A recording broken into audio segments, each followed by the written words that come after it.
You're listening to the Pace Radio Network here at paceradio.net.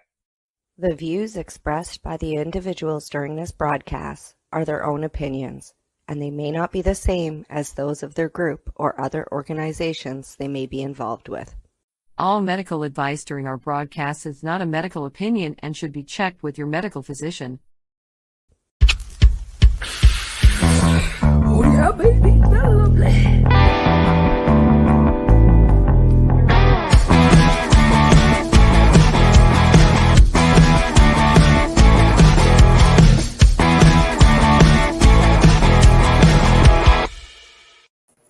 Good morning, it's May the 6th, and welcome to Psychedelics and Cannabis Educational News, your cannabis and psychedelics news source. Good morning, Rev Cindy. How you doing? Good morning, Al. I am doing well, especially when I remembered that we were doing the news this morning when my phone went off, just before I started sending the... I'm not used to Mondays, right? So... Yeah, I didn't see anything there this morning when I got up. Yes. Well, hey, welcome back. I know that you've been out west. Went to BC. How was everything? BC was pretty amazing. I went out there and did, of course, a whole bunch of different modalities of medicine for a week. And that was interesting in and of itself. You know, we did 1, 2, 3, 4, 5, 6, 7. I think there was 8 different modalities that we did in the week, so it was pretty amazing. Wow. Yeah. And then, of course, I spent the countdown to 420 and 420 at a couple of different events out there, which was it was pretty awesome, but kind of shockingly sad at the same time. I mean, there were 4 different events planned for Vancouver. Oh, really? Yeah, the cops shut 2 down. Like they went down and they totally gated off Thornton Park and Sunset Beach before, 2 days beforehand. They showed up at the art gallery and were arresting people and, taking supplies. And then at the 4th event, which is where I was, the cops ended up being called by somebody and we all took off before the cops showed up. We got the heads up, but they were on their way. On the way. Yeah, that's too bad. Yeah, we reported on some of that here on the news show. Just so you know, this past Saturday, Global Marijuana March was held around the world. We were part of the broadcast and part of the event in Toronto. I can tell you that I'm going to say there's probably twice as many vendors and people that attended the march versus last year. It's a bit of a rebirth of it, being that COVID and cannabis legalization here in Canada, really dampened things down, and so there's still lots more work to do. I interviewed several people on the march and asked them why they were marching, and they said because cannabis has to be legal globally. It does, yeah, and that's why it's a global marijuana march. And one of the things that I've noticed just by talking to people, whether it be at 420 out in BC or talking to people around Nova Scotia, a lot more awareness is coming back up from medical cannabis. And people are wanting more and more and more to renew their licenses that I have seen in the small sample of people, it's really nice to see. And those that don't have their license but have a condition that would allow them to have a license, it's educating them to. It gives them more benefits. They here in Canada, you're only allowed to carry 28 grams unless you have a prescription saying you can have more.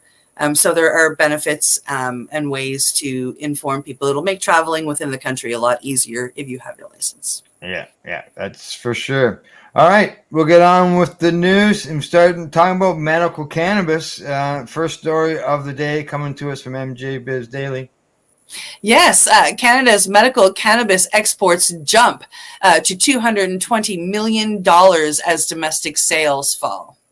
Wow. Canadian exports of medical cannabis hit an all-time high last year as the country's licensed producers continue to diversify from the competitive local market in favor of pursuing top-line opportunities overseas. In 2023-24 fiscal year, Canada exported roughly 218 million Canadian dollars worth of medical cannabis products for commercial and scientific use. Wow, that's an increase of more than 36% from the previous year's exports, of $160 million. The data from Regulatory Health Canada paints a picture of brisk and consistent growth in the export sector. In previous years, the revenue of cannabis exports reported by licensed producers was $8 million when it started in 2019, 2020. 2021-22 had risen up to $107 million worth. Wow. Yeah, that's a big jump. Yeah. Now, the data can be subject to revision, as they say. Yes. Health Canada said the 2023 data is subject to revision, as you just said. Some Canadian cannabis companies have looked to capitalize on opportunities overseas, in part to dodge a multitude of hurdles in their home market. Those challenges include an onerous excise tax regime imposed on the industry by the federal government, as well as provinces gouging businesses via government-owned wholesalers, according to experts. Yeah, big time. Look, you can see the graph there, the chart there showing how there's an increase every year in the sales. Deepak and principal of ASDA Consultancy Services in Surrey, BC, suggested that Canadian cannabis producers benefited from the first mover advantage after Canada legalized cannabis in late of 2018. He says, on the one hand, Canada's reputation for producing high-quality cannabis products at competitive prices has positioned it as a preferred supplier in the global market. On the other hand, slow regulatory developments in the other lower-cost jurisdictions, such as Colombia, have limited their ability to compete effectively. Countries that had declared their intention... Woo! Sorry, my cat's getting into stuff. Oh. I apologize. Here, if you just want to continue on. Yeah, I will. Countries that have declared their intention to net importers of cannabis, including Australia, Colombia, Israel, Jamaica, and Portugal, have faced various challenges exporting meaningful quantities. Annan says challenges faced by producers in other countries provided Canada with a significant advantage, helping to drive an increase in cannabis exports from Canada. Thank you. The trend in exports contrasts with Canada's domestic market, which has been in a free fall for a number of years. In the 2023-24 fiscal year, ended in March, Canada's medical cannabis spending was at $355 million, according to Statistics Canada data. That marked a 13% decline from the previous year's $409 million. The figure for 23-24 represents a 41% decline from the peak of 2019-2020, when Canadians spent $603 million on regulated medical cannabis products. Well, now there's more people just walking in the recreational stores. Yeah, it's they can walk in and not have to wait for something to show up in the mail. I get that too, right? Yeah. Question 5.2 of the Review Act. Yeah. The last time medical cannabis spending was this low was in 2016, 2017, before recreational cannabis was legalized. Mitchell Osk, president of the Toronto-based Quanta Consulting, said the medical cannabis industry is being hobbled by systematic problems such as excessive taxes, low insurance reimbursement, and access to products via traditional pharmacies. Why taxes on any medical cannabis, of any tax, not just an excise tax, but any tax on medical cannabis? Yes. Yeah. He goes on to say it also doesn't help that patients can often get the exact same product from the same LP for a much cheaper price in the adult use market. Question 5.2. All large LPs struggle with a declining domestic medical cannabis market and slowing adult use growth, punitive excise taxes, and hyper competition. The savvy LPs have discovered a new lucrative channel for profitable and high growth, exporting medical cannabis. Which is, they're gonna make more money there, and they're it's actually they get to sell it at a less rate but make more money, a smaller they can move amount. more of it. Yeah, they can move larger quantities. Yep. It's but it's good to see that the country is exporting cannabis. Like, when did you ever think that was going to happen? Because it was always against the law to do, right? Well, I mean, we were exporting and importing stuff, but whether it was legal or not. But yeah, it's kind of it happening this way, and watching a lot of legacy growers moving towards the legal route and doing this. It's kind of cool to see your friends' cannabis end up in Germany. Yeah, for instance, right? Yeah. All right, on to the next story. Coming to us from StratCan, Manitoba businesses caught off guard by province's recent pause on controlled access retail cannabis licenses.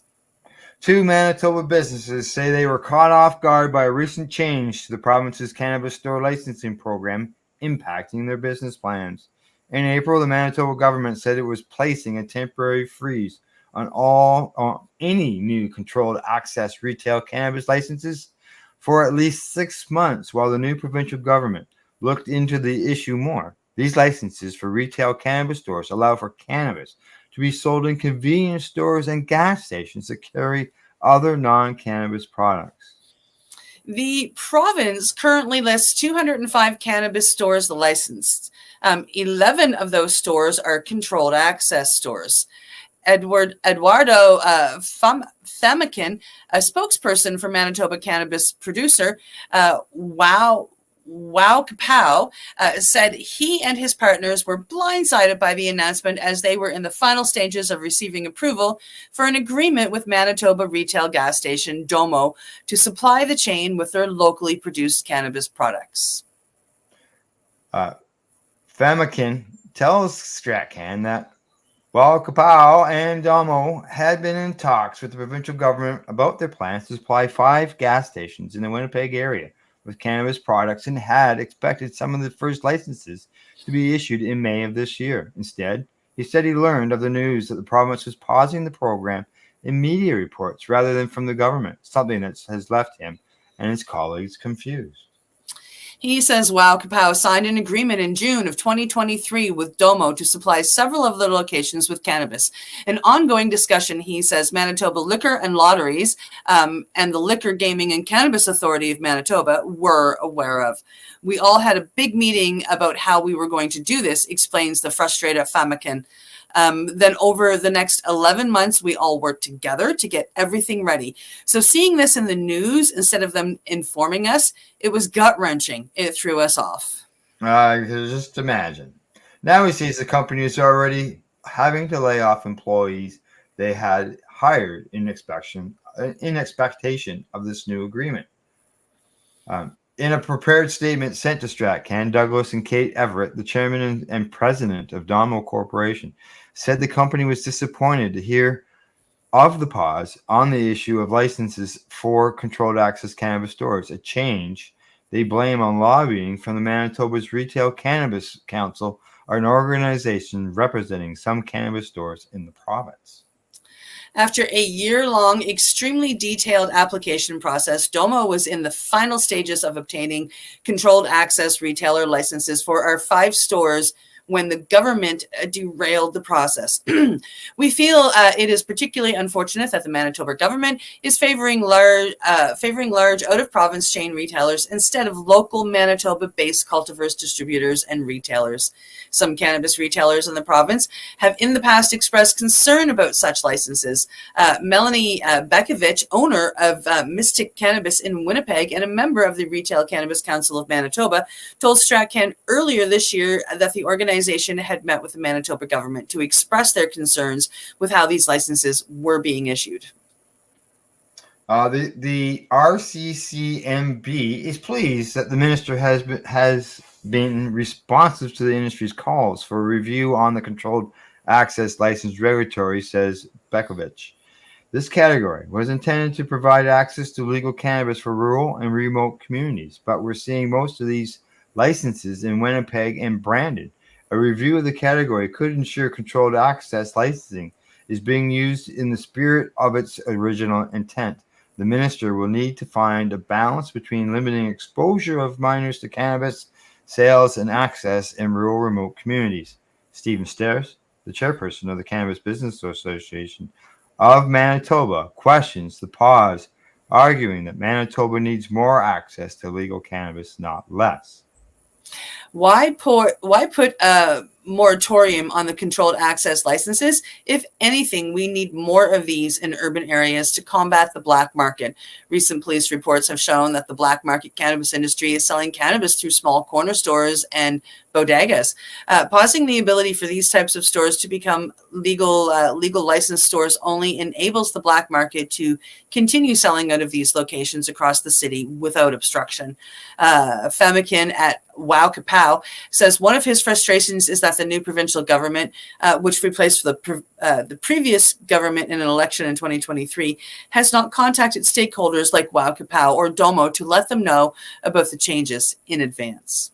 Yeah, he says that in their review process, they should have consulted the regulatory bodies to see the impact of the decisions to stakeholders who have been working with them the entire time. For existing applications already in the system, to end it without any type of communication or forewarning is striking. I don't think there's just cause for the pause. Manitoba producers need more places to sell Manitoba products. Now, Glenn Simard, Manitoba Minister of Sport, Culture, Heritage, and Tourism, as well as the minister responsible for the Manitoba Liquor and Lotteries Corporation, told StratCan the pause on such licenses was in urban areas and was based on concerns with young people being able to potentially access cannabis in less than secure retail settings. We know that when legalization took place, that this was a new and emerging market. As with liquor and lotteries, our focus is on ensuring social responsibility, Samar tells StratCan. We want to make sure that people are accessing cannabis in a safe and reliable manner. What we see now is that consumers don't struggle to access cannabis. With over 200 stores in Manitoba, people in urban areas have access to cannabis. The directive I've provided to MBLL through the board chair is to put a pause on licenses for controlled access in urban areas and cities. We do have concerns about the availability of cannabis for young people, and we want to make sure that we're making socially responsible choices. Widespread availability of cannabis outside of an age-restricted area is a concern, and we want to make sure we're balancing availability and social responsibility.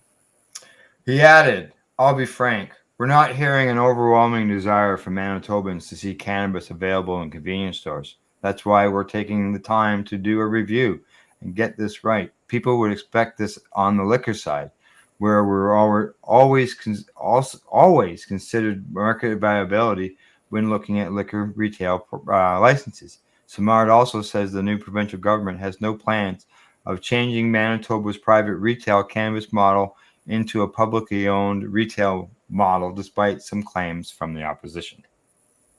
One important side note, we're not looking to bring cannabis sales under public ownership and are committed to working with our existing retail partners to ensure a continued focus on social responsibility. So it's like they kept saying they're stopping the urban end. So they're still licensing for the people who are on the rural end, because they kept saying urban.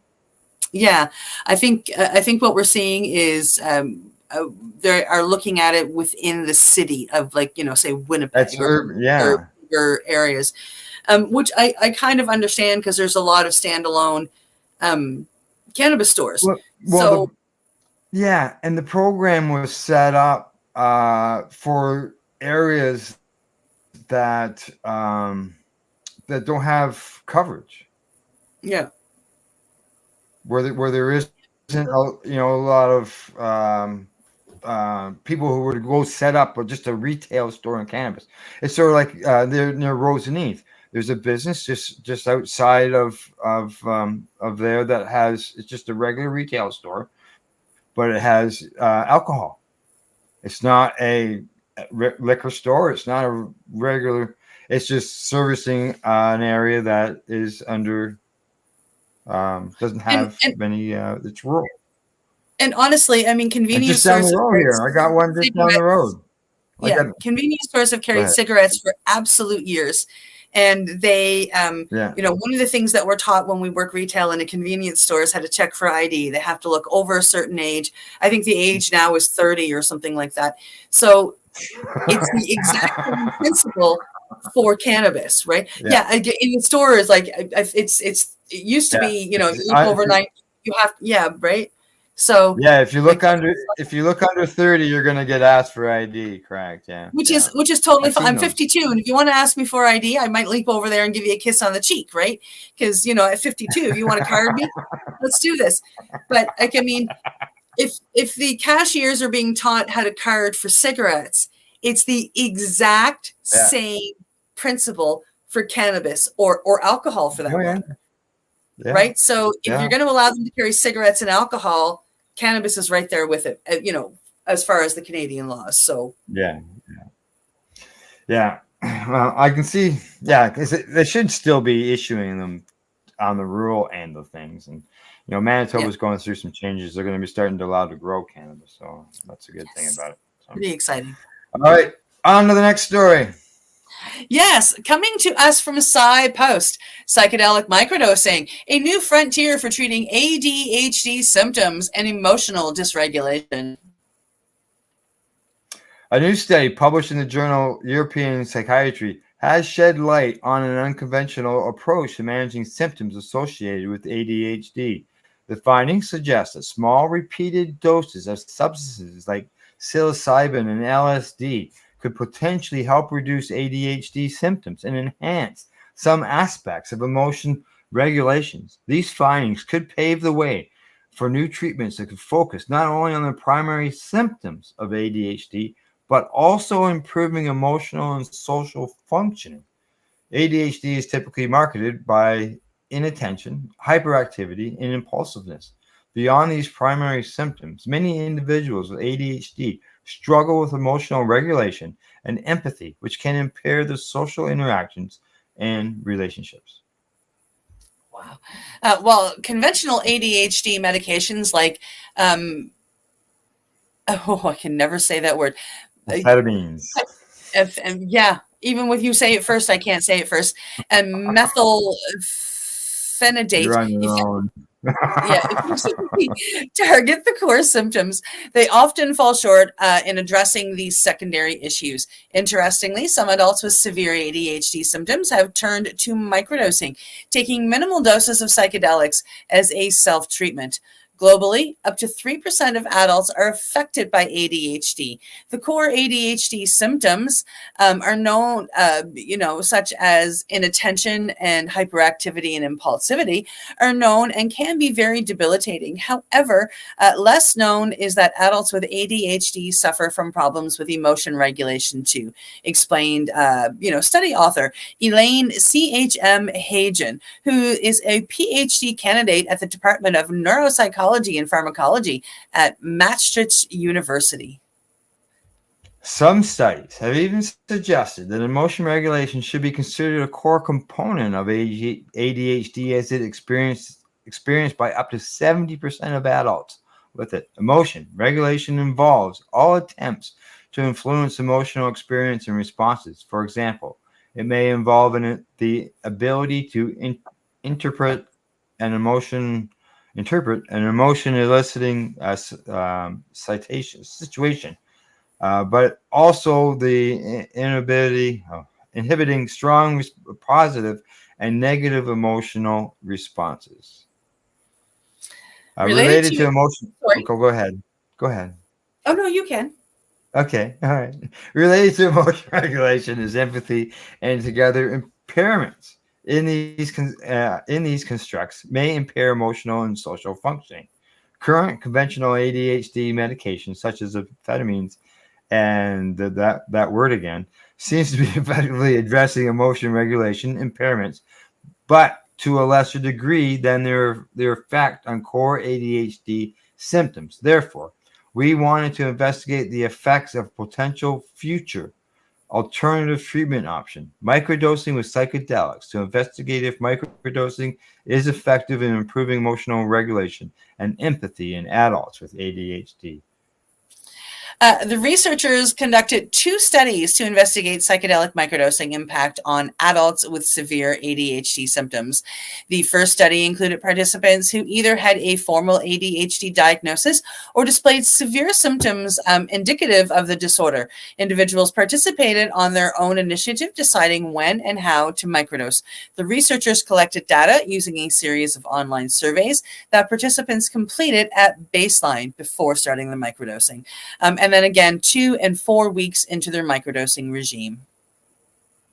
These surveys included validated scales like the Conners Adult ADHD Rating Scale for assessing ADHD symptoms, the Emotional Regulation Questionnaire to measure strategies like cognitive reappraisal and excessive suppression, and the interpersonal reactivity index to evaluate different facets of empathy. There were 233 participants at the start of the study, with sample sizes decreased to 64 and 44 at the 2 and 4 week follow-ups, respectively. Interesting. The results indicated that after 4 weeks of microdosing, participants reported significant improvements in certain aspects of emotion regulation and empathy. Scores for cognitive reappraisal increased, suggesting that participants were better able to reinterpret stressful or emotional situations in a way that reduced their negative impact. Similarly, scores for expressive suppression decreased, indicating a reduction in the effort to inhibit emotional responses, which could suggest a healthier emotional expression and processing. Additionally, the scores for perspective taking improved, which implies that enhanced ability to understand others' point of view. However, the changes in other areas of empathy, such as empathetic concern and personal distress, were not significant, suggesting that the effects of microdosing might be more pronounced in cognitive aspects of empathy than emotional ones. The second study introduced a control group for a more rigorous comparison. This group consisted of individuals with ADHD who were not microdosing, but were continuing their usual ADHD medication treatments. The researchers collected data at the same 3 time points using the same surveys and scales that were used for the first study. They compared 180 participants who were only microdosing with assessment completions by 50 and 38 participants at 2 week and 4 week marks, to a control group of 37 individuals using conventional ADHD medications, with 27 and 28 completing the 2 and 4 week follow-up, respectively. This comparison approach provided a clear view of how microdosing stacks up against traditional treatments. The findings revealed the microdosing group experienced a more significant decrease in the ADHD symptoms severity across several measures compared to the control group. This included scores for inattention and hyperactivity, impulsivity, which are traditionally targeted by ADHD medications. A better score. Wow. But when comparing changes in emotion regulation and empathy, the results were mixed. While the microdosing group showed continued improvement in expressive suppression, similar to the first study, no significant differences were found in cognitive reappraisal between the microdosing and control groups after the study period. This suggests that while microdosing may help reduce the need to suppress emotions, it does not necessarily enhance the ability to reinterpret emotional stimuli when compared directly to conventional medications. In terms of empathy, the results did not show significant improvements in the microdosing group compared to the control group, indicating that the benefits observed in the first study might be limited to self-perceived changes within individuals rather than relative to a standard treatment. There's always a but, isn't there? These findings suggest that microdosing could potentially offer some benefits over traditional medications, particularly in reducing ADHD symptoms and improving certain aspects of emotional regulation. However, the impact on empathy and the broader emotional and social functioning remains unclear and less consistent. We compared individuals with ADHD who were microdosing to individuals with ADHD who were using conventional ADHD medication, Hygiene told SciPost. We found that microdosing compared to conventional ADHD medication introduced positive effects on core ADHD symptoms and one aspect of emotional regulation, excessive suppression, which might indicate improved emotional regulation after 4 weeks of microdosing compared to baseline. Cognitive reappraisal, the other emotion regulation aspect we assessed, and all the empathy facets remain unaffected after microdosing. We highlight the potential therapeutic properties of microdosing in adults with ADHD, but also emphasize the importance of a control group, as initial findings seem to be null findings after comparing them to control data. The study is an initial step paving the way for future, more rigorous controlled clinical trials investigating microdosing in adults with ADHD.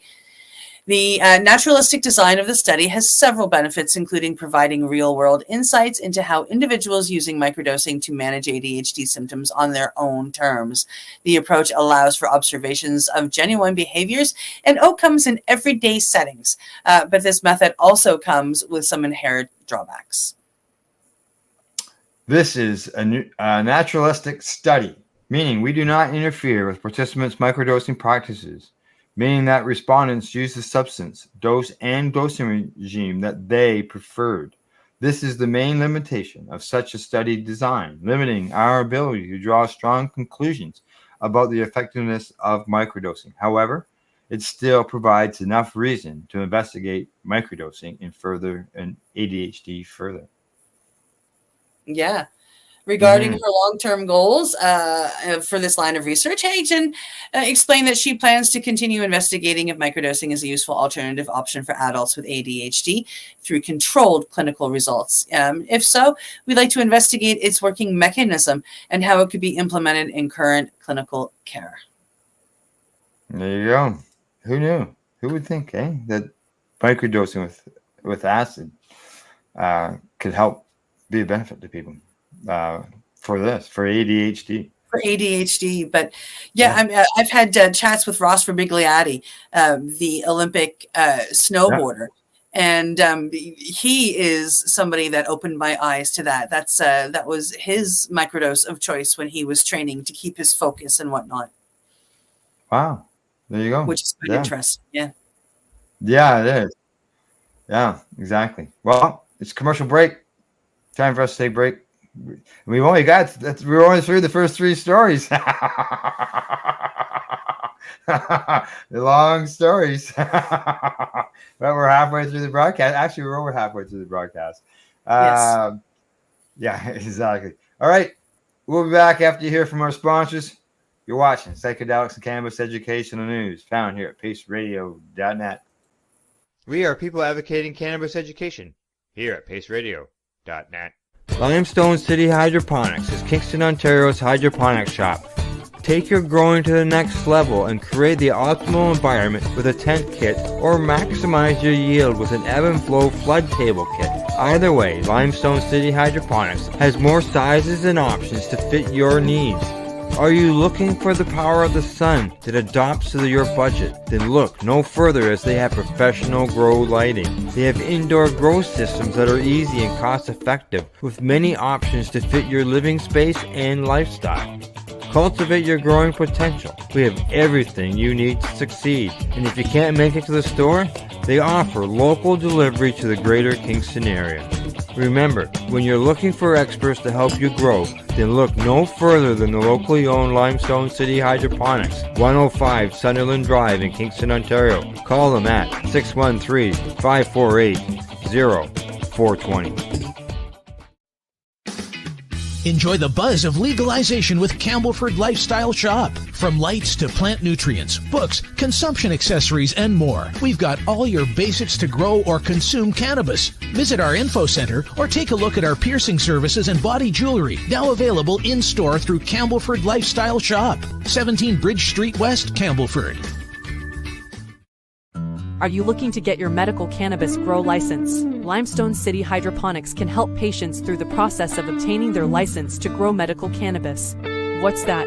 You don't have a doctor. If you meet the medical criteria, Limestone City Hydroponics has a nurse practitioner who can assess and provide medical cannabis prescriptions. What are you waiting for? Contact Limestone City Hydroponics at limestonecityhydroponics.ca or call them at 613-548-0420. PACE Radio is the People Advocating Cannabis Education Radio Network. Legacy 420 have an awesome array of cannabis-infused beverages, from pop to Nature's Nectar's teas, all in amazing flavors. What a selection! We even have a delicious mango-infused juice, and let me tell you, it's delicious. Everything is infused in-house, so we buy our syrup from the same place where everybody else buys their syrup for their pop, and the infusion is done in the lab. It's all canned here, labeled here, produced 100% on Tyndonega. We have two lines of drinks. One is called our Nature's Nectar. That was our original line that we came out with, and then we also have a line under the Red E brand. We have them in 10 milligrams, 30 milligram, and 60 milligram cans. What a great selection for a get-together with friends or after a long day. Remember, if you want to wet your whistle with on-site lab-tested products, come see your trusted partner. Legacy 420 out on your road.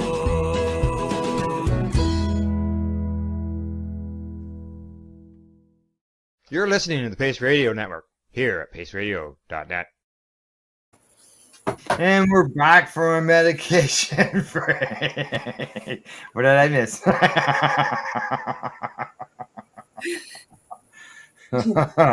Hey, you know what?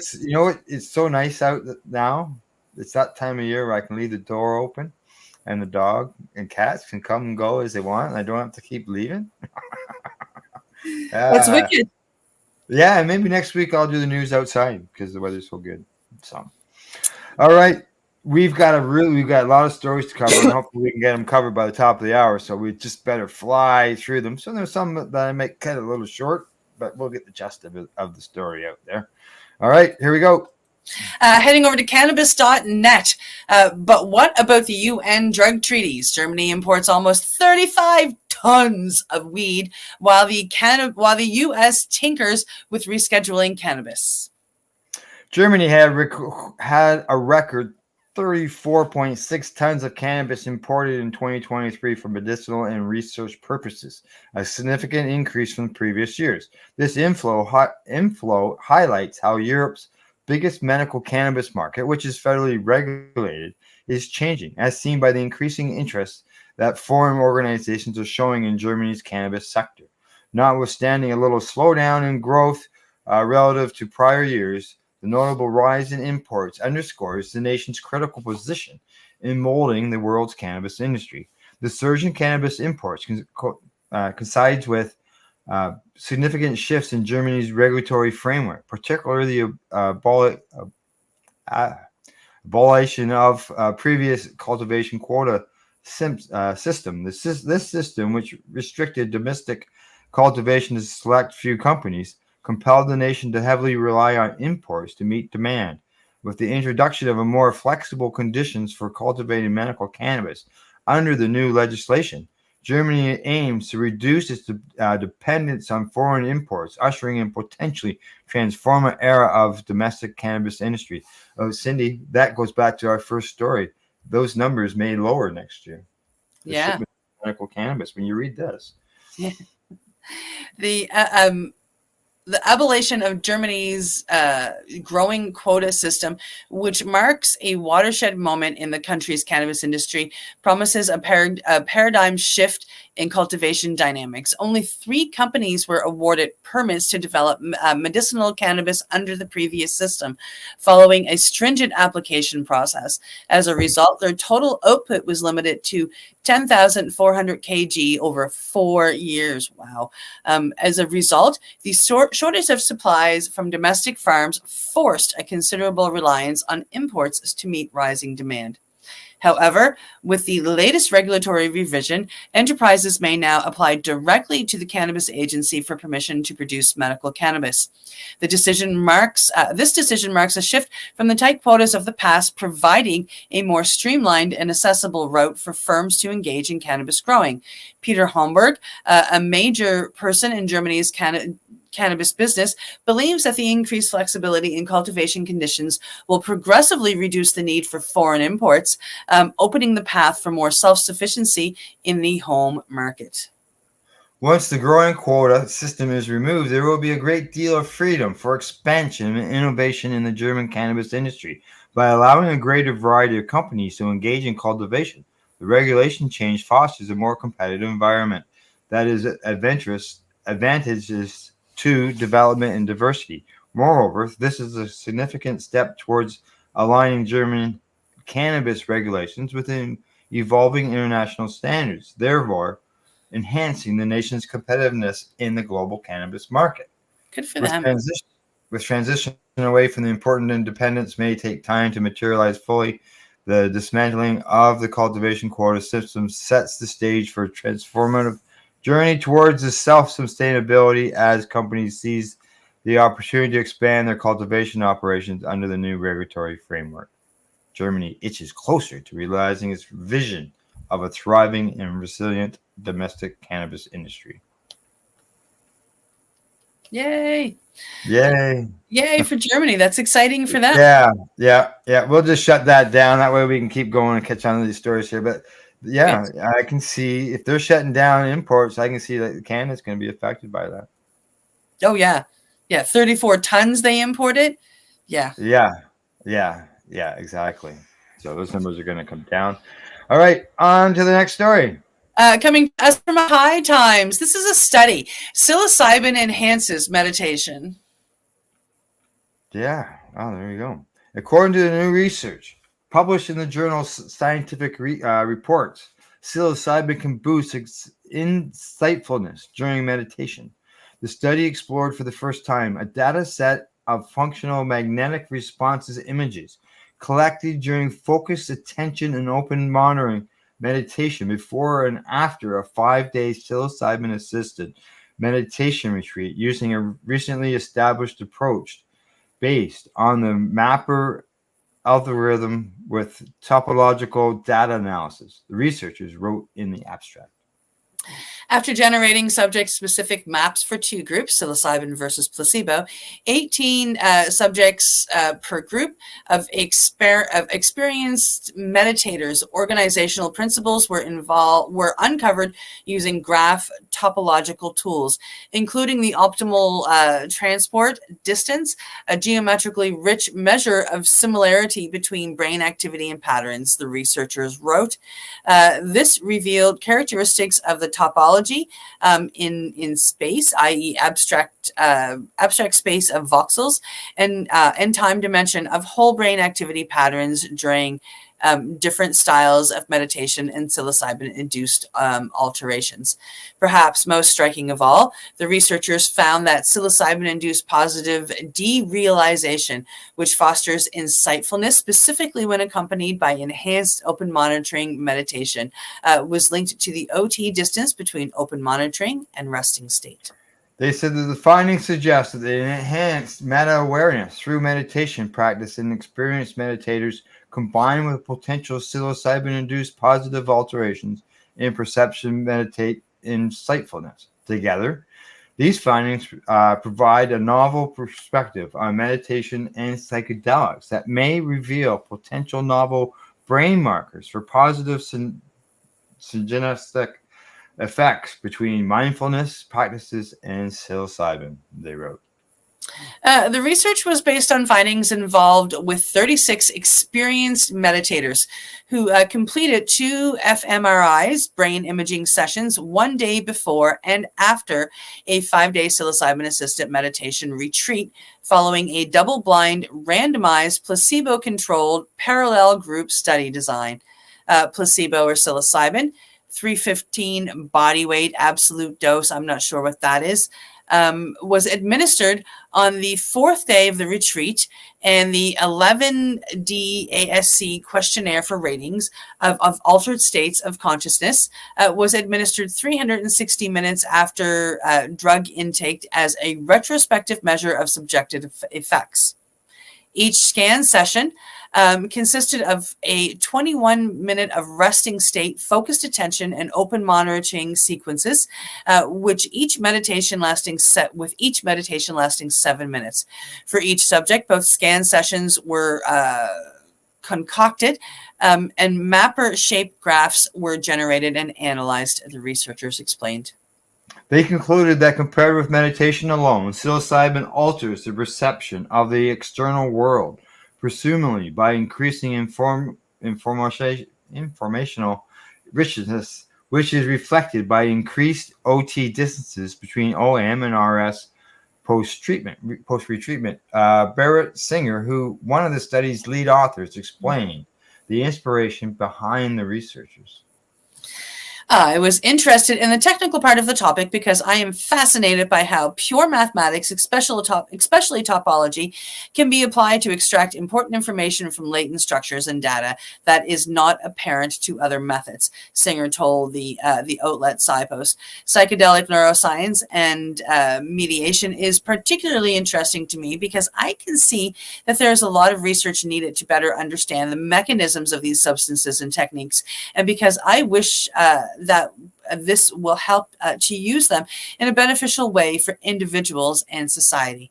It surprised me that the subject-specific mapper graphs were at first sight very different and did not seem to share many similarities, but when described and simplified using suitable graph measures, their common structure was revealed and turned out to be quite stable across both groups, Singer continued. In other words, their common features were not obvious to spot by eye from looking at the subject-specific mapper graphs, but only after calculating their topological features. Singer and the rest of the research team noted in the study that meditation and psychedelics have attracted increasing scientific interest in the recent years. Sure has. While research on the neuropsychological of meditation and psychedelics has grown rapidly, these topics have been studied mainly from the perspective of functional cognitivity, resting state networks, and signal variability, including measures of entropy and criticality. This article targets an alternative approach in which a novel topological data analysis method is applied to the neuropsychological study of the synergistic effects of meditation and psychedelics. Meditation can be understood as a form of mental training with various aims, including improving cognitive and emotional self-regulation, changing attitudes towards the self and others, including their underlying duality, and cultivating positive emotional states. Different types of meditation can be distinguished with the attentional family of meditation. Two well-researched attentional practices are focused attention practices and open monitoring practices. Focused attention involves narrowing of the attention scope. And of course, open monitoring, in contrast, involves releasing attentional control and bringing awareness to moment experiential content. Psychedelics are a broad class of conscious modulating substances that induce altered states of perception, cognition, emotion, and the sense of self. Classic serotonic psychedelics include LSD, psilocybin, mescaline, and DMT. There you go. Don't you love those tongue twisting words? Yes, and I'm really glad that they have like little versions there, so we can just skip right over them. Skip right over them. Some of them, anyway. All righty. Here we go. Next one. Coming to us from Ganjapreneur, federal cannabis legalization bill filed by Senate Democrats. All right. Let's see here. Lawmakers in the U.S. Senate this week introduced the Cannabis Administration and Opportunity Act, which seeks to end the federal prohibition of cannabis. This bill was filed by a coalition of Democrats led by Majority Leader Chuck Schumer and Senators Ron Wyden and Cory Booker. In a release by Senator Schumer, he says, it's past time for the federal government to catch up to the attitudes of the American people when it comes to cannabis.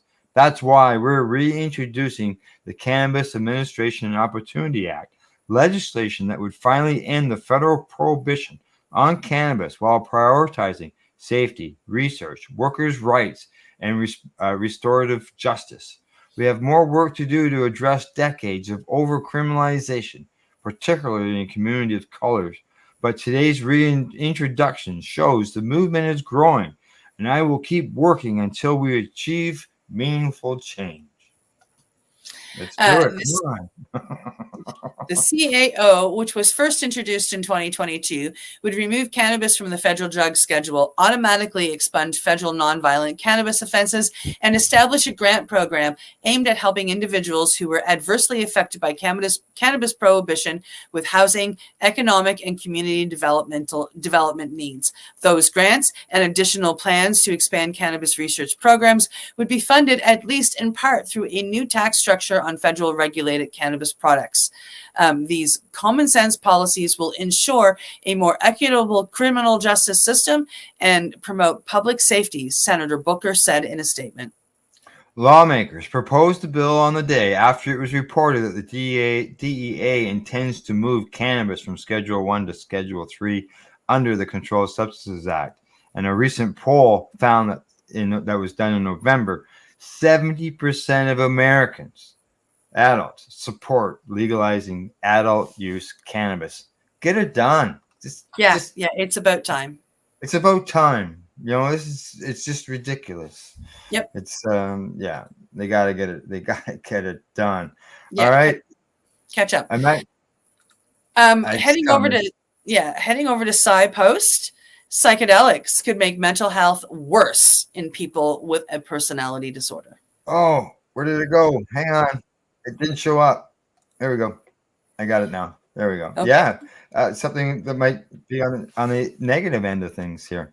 The interest in psychedelics is growing both in psychedelic circles and among the public. These are powerful substances capable of altering perception, mood, and various mental processes. They also show promise for treating a whole wide range of mental health disorders. However, for their use to be safe and effective, it's important to understand how they interact with different mental health conditions. This is especially true for personality disorders. A personality disorder is a type of mental disorder involving rigid and unhealthy patterns of thinking, functioning, and behaving, which significantly affects a person's life. Understanding their interaction with psychedelics is crucial. These substances can deeply influence mental states. They can worsen or improve symptoms in ways unique to these disorders. In a recent study, researchers at Imperial College London investigated the complex relationship between psychedelics and mental health, highlighting the potential risks for people with personality disorders. The study collected self-reported data from 807 people who use psychedelics in various settings from recreational to therapeutic. These measure participants' mental well-being before and after using psychedelics using a scale called the Warwick Edinburgh Mental Well-Being Scale. The researchers considered it a meaningful drop in mental health if someone's happiness and well-being fell more than what was typical for most people in the study. The researchers specifically looked at those who had negative experiences while on psychedelics. They found that only 16% of all participants reported an overall negative response, but in a significant portion of those significant experiences, which about 1/3 of them, were reported by people with a history of personality disorders. However, the study has several limitations, including the reliance on self-reported data, the small number of participants, and a 56% dropout rate. All of these factors would have skewed the results. Other limitations, including the lack of a control group, for comparison. Additionally, there are variations in the types and dosages of psychedelics used. The study's method of participant selection could also lead to biased results, and lumping different personality disorders together might overlook specific risks associated with each. Various personality disorders might respond differently to psychedelics. For instance, people with a histrionic personality disorder, which is excessive attention seeking and emotional overreaction, or borderline personality disorder, which is an emotional instability, intense relationship, and fear of abandonment, might feel worse or more unstable. And those with schizotypical personality disorders, which is social anxiety, odd beliefs, and eccentric behavior, and we're talking extreme, could become more paranoid. And people with narcissistic personality disorder, excessive self-importance, lack of empathy, and need for admiration may struggle with the self-reflective nature of psychedelics because they often have a hard time handling criticism. I know somebody who should not do psychedelics. Let's just leave it at that. Considering the study's notable limitations, we must approach its findings with some skepticism, but the study does recognize the potential benefits of psychedelics for mental health, stressing the need for careful screening for personality disorders. Yes. Yeah, I agree. I agree. It's just like with cannabis, right? The same thing. The same thing there. If somebody has, they shouldn't be, taking cannabis. Just so you know, before I forget. Yeah. Good day, Steve. Good day, Steve. All right, I'll get the next one lined up here, and as soon as I got it lined up, I will let you know. All right, there we go. Okay. We're heading over to Ganjapreneur. Poll: most Americans think cannabis baking would benefit public safety. Yes, it sure would. Recent polling data from the Independent Community Bankers of America suggests most Americans believe that giving cannabis companies access to traditional banking services would benefit public safety, according to a press release. Sure it does. The data published on Thursday, ahead of the 2024 ICBA Capital Summit in Washington, D.C., found that 64% of Americans believe the Secure and Fair Enforcement Regulations, SAFER Banking Act, would protect federally regulated financial institutions that serve state legal cannabis companies and would benefit public safety. Additionally, 54% of Americans agree that allowing cannabis companies to utilize traditional banking system would benefit underserved communities. The ICBA polling data also found that 63% of American adults believe cryptocurrencies should be regulated at least as stringent as banks, so on and so forth.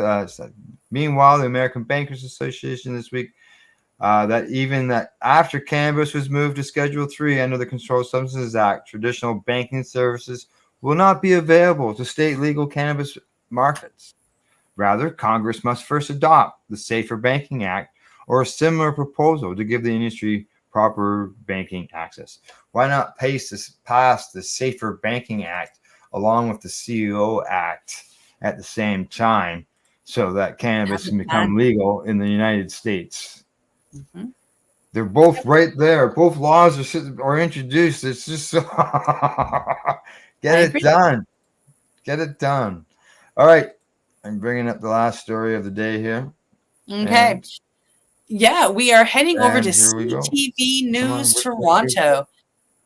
Toronto mayor responds to criticism on city's request to decriminalize certain drugs. Yeah.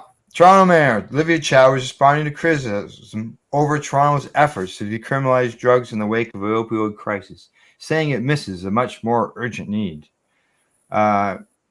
Olivia Chow says people are going through the cycle and they're not getting anywhere. She says that during an interview with CP24's Breakfast Friday, referring to people who are arrested for drug possession before being released with no place to go. She said many of the people living on the streets of Toronto have addiction issues that can't properly be resolved without housing. on streets, in libraries and community centers, in the subways, are people desperately needing help. And we literally don't have enough shelters for them. We're turning away 200 people plus per night, Chow said. So I'd rather focus on something practical.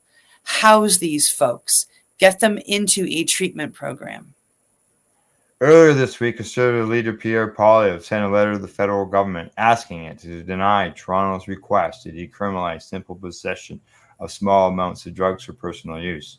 Toronto's medical officer of health, Elaine Davila, defended the city's request in a statement, saying that decriminalization is fundamentally recognizing that addiction is a health issue, and said decriminalization is not the same as legalization. She said the city urgently needs more publicly funded treatment programs. Absolutely. And that's, yeah. No, go ahead. No, there's programs that are in the midst. It's things got to be done. Yeah. Oh God. Yeah. Yeah. Chow echoed this statement Friday, but said the debate misses the point. Whether federal officials say yes or no at this point, we still don't have the treatment programs, Chow said, and we are seeing the impact of it. You see it on the street, right? There are some people that are not well. She said decriminalization really is the end of the conversation rather than the start, and said on the ground, practical solutions like housing are where she'd rather focus her energy when it comes to the opiate crisis. The renewed debate comes as BC asked the federal government to walk back some parts of an exemption it was granted as part of the pilot project in 2023. Toronto has asked for a similar exemption to allow simple possession of small amounts of hard drugs, but it is still being considered by the federal government. There you go. What do you think? Well, decriminalization of hard drugs has worked in Portugal. Helped there big time. Yeah, it takes away the stigma, and it gives people the courage to stand up and say, I'm addicted to this and I need help, without worrying about being arrested or being thrown in jail. And eventually, the stigma will change from looking at people with addiction with a hard eye as if they're criminals to a soft eye of a human that has a medical condition that needs some help. Yeah. It's it's unfortunate, but unfortunately, I think come the next election here in Canada, there might be some changes, and maybe we'll be back to the old method, trying to arrest our way out of. We're gonna get nowhere. Yeah. All right. Anything before we want to say goodbye? I'm happy to be back. Hi. All right. From the Legacy420.com news desk, that's the news for today. We hope you found it educational and informative.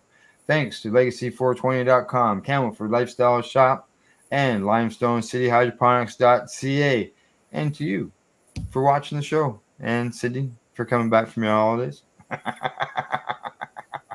And we'll see everybody again in the news Thursday morning when Glenn and I return. We'll see you all then. Bye-bye.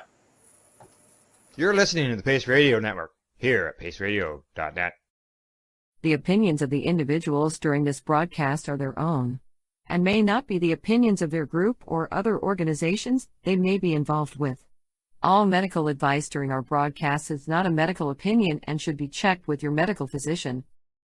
When you have a pain that's reached its peak, Legacy for 20 is so unique. If organic cannabis is what you seek, here's your trusted partner 7 days a week. Suppository salves, vapes and drops, topicals, edibles, infused pop. Just when life seems like it ain't easy, at Legacy 420 enjoy a pop freezy. Lab tested products, make them the GOAT. Legacy 420 out on your road. Legacy 420 in Tyendinaga Mohawk territory. Indigenous organic cannabis at its finest. Enjoy the buzz of legalization with Campbellford Lifestyle Shop. From lights to plant nutrients, books, consumption accessories, and more, we've got all your basics to grow or consume cannabis. Visit our info center or take a look at our piercing services and body jewelry, now available in-store through Campbellford Lifestyle Shop, 17 Bridge Street West, Campbellford. Limestone City Hydroponics is Kingston, Ontario's hydroponics shop. Take your growing to the next level and create the optimal environment with a tent kit, or maximize your yield with an ebb and flow flood table kit. Either way, Limestone City Hydroponics has more sizes and options to fit your needs. Are you looking for the power of the sun that adapts to your budget? Then look no further, as they have professional grow lighting. They have indoor grow systems that are easy and cost effective, with many options to fit your living space and lifestyle. Cultivate your growing potential. We have everything you need to succeed. And if you can't make it to the store, they offer local delivery to the greater Kingston area.